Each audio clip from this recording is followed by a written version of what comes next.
നല്ല എരിവും പുളിയുള്ള ബിരിയാണി കഴിക്കണമെങ്കിൽ ഞങ്ങൾ മമ്മാസ് മിക്സ് മേജിക് മസാല മേടിച്ചിട്ടൊന്ന് ബിരിയാണി ഒന്ന് ട്രൈ ചെയ്ത് നോക്കിട്ട. അപ്പോൾ മേടിക്കാത്തവരൊക്കെ ഒന്ന് മേടിച്ചിട്ട് ബിരിയാണിയൊക്കെ ഒന്ന് ഉണ്ടാക്കി വെക്കും. ഒരു 3 സബോളയും അതിലേക്കുള്ള ഇഞ്ചിയും വെളുത്തുള്ളിയും പച്ചമുളക് കുറച്ച് കൂടുതലെടുത്തോ 2 തക്കാളി ഒക്കെ പേസ്റ്റ് ചെയ്ത് നന്നായി വഴറ്റി ഉപ്പും ലൈമും അതൊക്കെ ഒഴിച്ച് മല്ലിച്ചപ്പ് അതിനെ കുറച്ച് കൂടുതലിട്ടോട്ടാ. 1 കിലോ ചിക്കൻ അതിലിട്ട് ഒരു 10 മിനിറ്റ് മൂടി വെച്ച് വേവിച്ചു.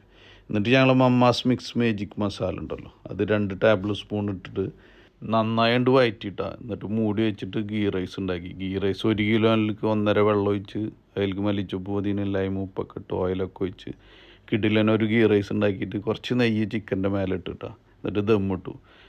ഒരു 15-20 മിനിറ്റ് കഴിഞ്ഞപ്പോൾ പൊട്ടിച്ചിട്ട് പടച്ചു നോക്കി. നല്ല എരിവും പുളിയുള്ള കിടിലൻ ബിരിയാണി. അപ്പോൾ നിങ്ങളൊക്കെ ഒന്ന് മേടിച്ചൊന്ന് ട്രൈ ചെയ്ത് നോക്കണം കേട്ടോ, മറക്കരുത്. ഇതുകൊണ്ട് ഒരുവിധമുള്ള കറിയും റോസ്റ്റും ഫ്രൈ ഒക്കെ ഉണ്ടാക്കുക.